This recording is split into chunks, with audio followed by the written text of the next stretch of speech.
भाइयों और बहनों, चीन ने हिंदुस्तान के शस्त्रहीन सैनिकों की हत्या करके एक बहुत बड़ा अपराध किया है। मैं पूछना चाहता हूं, इन वीरों को बिना हथियार खतरे की ओर किसने भेजा और क्यों भेजा? कौन जिम्मेदार है? धन्यवाद। गलवान घाटी के युद्ध में आपको पता होगा कि वो झड़प कैसे हुई। वो झड़प हुई हाथों से, मुक्कों से, लातों से और कुछ ऐसे वेपनों से जैसे लाइक डंडा हो गया, हाँ, और डंडे में चीनी सैनिक डंडे में कोई तार बांध के ले आए थे, हथकड़ी टाइप, हाँ, उससे झड़प हुई। कोई भी फायर आर्म एक्टिविटी नहीं हुई वहां पे। क्यों?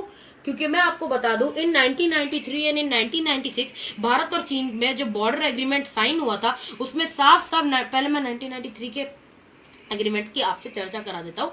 1993 के एग्रीमेंट में ये साइन हुआ था कि दोनों तरफ के सैनिक एक दूसरे की सीमाओं का कभी भी उल्लंघन नहीं करेंगे, और अगर उल्लंघन किया, जैसे कि भारतीय सैनिक चीन के लैंड पे चला गया, तो फिर चीनी सैनिकों को सिर्फ इतना बोलना है, यहाँ क्यों आ रहे हो, तो और फिर बस इतने ही लाइन से वो जो भारतीय सैनिक है उसको वापस मुड़ जाना है।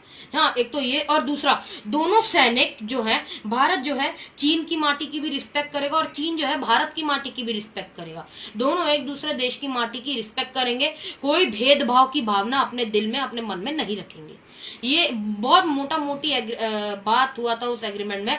तो चलिए, हमारा जो मेन एग्रीमेंट है गलवान घाटी से जुड़ा हुआ जो एग्रीमेंट है वो है 1996 का, वो मैं आपको बता देता हूँ। उस एग्रीमेंट में क्या साइन हुआ था? उस एग्रीमेंट में ये साइन हुआ था कि कभी भी जब भी इंडिया और चाइना के बॉर्डर में पेट्रोलिंग पार्टी पेट्रोलिंग कर रही होगी, तब न भारतीय सैनिकों के पास न चीन के सैनिकों के पास फायर आर्म्स होंगे या फिर ब्लास्ट वेपन होंगे। फायर आर्म्स मतलब गन, चाहे वो हैवी वेट हो या लो वेट हो या हाई वेट हो, ओके, लाइक पिस्टल या लाइक AK-47, कुछ भी फायर आर्म्स नहीं होने चाहिए।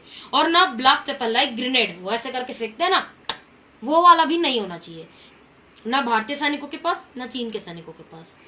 तो उसी चीज को दायरे में रखते हुए गलवान घाटी की झड़प हुई। तो अब कुछ पप्पुओं द्वारा सवाल उठाए गए हैं कि भारतीय सैनिकों के पास गलवान घाटी के झड़प में गन्स क्यों नहीं थे, फायर आर्म्स, ब्लास्ट वेपन्स क्यों नहीं थे।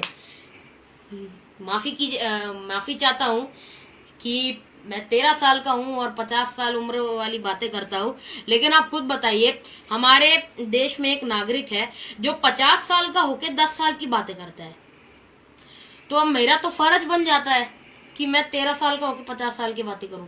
क्यों? तो बस आज मैं वही बातें कर रहा हूं। देखिए, अच्छा, और ये जो एग्रीमेंट साइन हुआ, ये जिस समय एग्रीमेंट साइन हुआ, भारत में रूलिंग पार्टी कौन थी? भारत में रूलिंग पार्टी थी SD देवगौड़ा की। वही SD देवगौड़ा जो अपने सपने में भी सो जाते थे, आप सबको मालूम होगा। हाँ, और वो जो एग्रीमेंट था उसको सपोर्ट कौन सी पार्टी कर रही थी?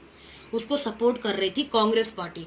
और आप सबको मालूम होगा, अभी कुछ दिनों पहले राहुल गांधी ने कांग्रेस के अध्यक्ष पद से इस्तीफा दिया है।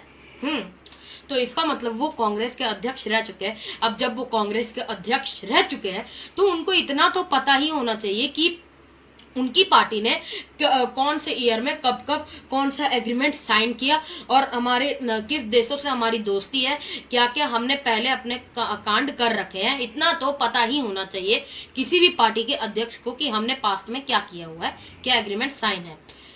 अब 1996 का जो एग्रीमेंट था वो कांग्रेस सरकार द्वारा ही सपोर्टेड किया जा रहा था SD देवगौड़ा को।